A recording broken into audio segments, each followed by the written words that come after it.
There are clear signs that Manchester United are recovering under Erik ten Hag this term, but it's always worth remembering that the Dutch coach is at the helm of one of the biggest sporting institutions on the planet, and as such the expectation levels are suffocatingly high.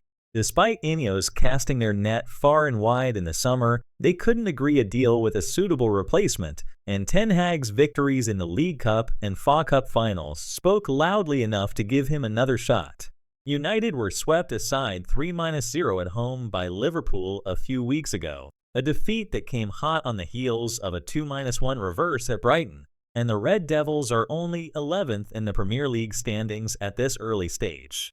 Cup competitions have generally been the former Ajax boss's refuge, and there's every reason to think United have a deep run in the Europa League. On the Betfair exchange, United are 6.4 second favorites to win the UEL, a smidge behind the market leaders Tottenham. Ten Hag's men should really have won the weekend's trip to Crystal Palace. They dominated possession, had 6 shots on target, and racked up an Opta XG figure of 1.7. However, after completely bossing the first half, United faded in the second, and actually needed some second-half heroics from Andre Onana. Rasmus Højlund and Mason Mount are back in contention, with the Danish striker a substitute at Selhurst Park and Mount part of the squad. Injury-plagued England left-back Luke Shaw is still struggling with a calf problem. Erik ten Hag started his playing career at FC Twente back in 1989, and had 3 separate spells as a center-back with the Reds. He then went on to start his coaching career with the club, running several youth teams under the guidance of senior coaches like Fred Rutten and Steve McLaren, who of course later became Ten Hag's assistant at United. Twente were Dutch champions under Louis van Gaal in 2010, another United connection, but they were relegated 8 years later. Since their return to the top flight, they have produced some impressive seasons. They finished 4th in 2022, 5th in 2023, and 3rd last term. Former Walwick coach Joseph Oosting has done an excellent job. Twente have some exciting attacking players. Sem Steen netted 19 goals in all competitions last term from an attacking midfield position, and he already has 6 league goals this term. Sam Lammers has made a good start after returning to Dutch football from Rangers, while veteran striker Ricky van Wolfswinkel was excellent last season. Despite a fairly kind fixture list so far, Twente have been hit and miss in the Eredivisie, with 3 wins, 2 draws, and a defeat. In the Champions League, they gave Pep Lijnders Salzburg a big scare, drawing the second leg 3-3 after a 2-1 first leg defeat in Austria. Oosting could be without right-back Bart van Ruij after he picked up a knock at the weekend, and there are doubts over Jens Taha and Mitchell Sadilek. Manchester United are reportedly on the hunt for Fulham's Antonee Robinson, as manager Erik ten Hag looks to make defensive reinforcements in the midst of an injury crisis. The Red Devils spent more than £200 million during the course of a busy summer transfer window, but have a number of players facing spells on the sidelines, forcing the side to ramp up their interest in the American fullback, The Sun reports. 2 weeks after signing for £52 million in July, Frenchman Lenny Yoro fractured his left foot during a friendly game against Arsenal, leaving him out for 3 months. Luke Shaw is also injured once again and will miss at least one more match after picking up a calf strain at the start of preseason training with United. Now the Old Trafford side are getting ready to shell out on another defensive signing, as they look to replace the injury-prone Englishman with Robinson. The 27-year-old has enjoyed an impressive start to the season at Craven Cottage, notching 2 assists in his first 3 games, including an excellent ball for Adama Traore's equalizer against Ipswich on Saturday. Any move for Robinson would have to wait until January after the window slammed shut on Friday, and the defender is not likely to come cheap. Fulham are said to value the American, who arrived from Wigan in August 2020, at around £30 million, but will consider letting the star man go at this price. United's interest comes after rivals Man City and Italian outfit AC Milan reportedly targeted Robinson last year. Manchester United's pursuit of Robinson comes amid a frustrating series of setbacks with regards to Luke Shaw. The English defender endured an injury-ridden 2023-24 campaign before representing England at Euro 2024. Shaw, 29, has sat out United's start to the new season with a hamstring problem. There is no timescale on when he'll be back for Ten Hag. Terrell Malacia has been back in training after missing the whole of last season with a serious knee injury. The Dutch left-back could soon return to action, but his recovery is being handled carefully given his lengthy spell on the sidelines. Thus, United are considering swooping for Robinson, who boasts pace, creativity, and an injury record that isn't too concerning.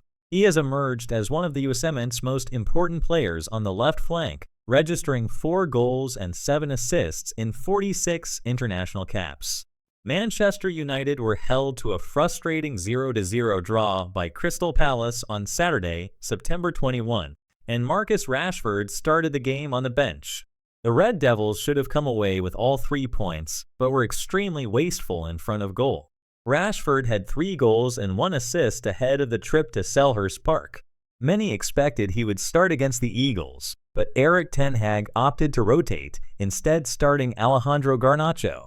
Garnacho hit the bar and missed 2 big chances, while others like Bruno Fernandes also failed to convert opportunities. It was a disappointing draw, given the visitors' dominance. Rashford came on in the 61st minute, but couldn't make the impact required to inspire his side to victory. Garnacho had been Ten Hag's super sub recently, impacting games when introduced in the second half. Ten Hag's decision to start Rashford at the start of the season had initially been met with backlash amid a lack of form. This is why some fans are puzzled over the England international dropping to the bench against Palace. There had been speculation among the media regarding Rashford not starting against Palace.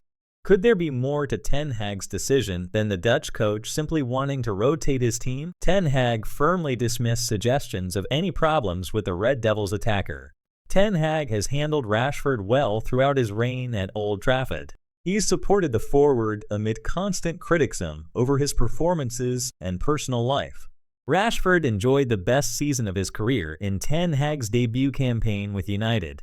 He registered 30 goals and 11 assists in 56 games 2 seasons ago. Garnacho was the one who replaced Rashford in Manchester United's starting lineup from the side that beat Southampton 3-0 in the league. The Argentine teenager has been excellent, particularly off the bench this season. Joshua Zirkzee didn't start in the 7-0 thrashing of Barnsley in the Carabao Cup. The Dutch forward came on in the second half, but perhaps Rashford should have led the line against Palace. Rashford is a confidence player, and he'd have been buoyed by his recent upturn in form. It will be interesting to see what Ten Hag's frontline looks like against FC Twente in the UEFA Europa League on Wednesday. United dominated the first half, limiting the hosts to just 1 shot on target from Eberes shortly before the break. Palace regrouped for the second half, when Henderson made perhaps his best stop of the evening, a leaping save to deny Garnacho. It was then Andre Onana's turn to make the highlights package, as he first denied Eddie Nketiah, then substitute Ismail Assar's follow-up from close range, a double save hailed by his manager as brilliant. The contest was more eventful than the scoreline ultimately suggested, with 6 shots on target and 15 overall for the visitors to 4 and 9 respectively from the hosts. Ten Hag felt that the only thing I can criticize is we were not clinical enough in the box, not decisive enough, but asked if, in retrospect, Rashford might have found the finishing touch on one of his side's missed opportunities. The boss replied, "I have to say Ahmed Diallo is playing good Garnacho. All the games so far, apart from maybe Liverpool, he has end product." Palace, who clinched a league double over United for the first time in their history last season, remain in search of their first win of the new campaign. After losing to Brentford and West Ham, the Eagles have now drawn 3 times in a row. Oliver Glasner demanded more bravery from his men during a halftime talk after he felt they were losing their personality in the opening period. He said, "The first half was how we don't want to play in any part of the game, out of possession, in possession, set plays. In the second half, we switched the mindset just to play with more courage, and then we made more runs in behind and went more direct to their goal.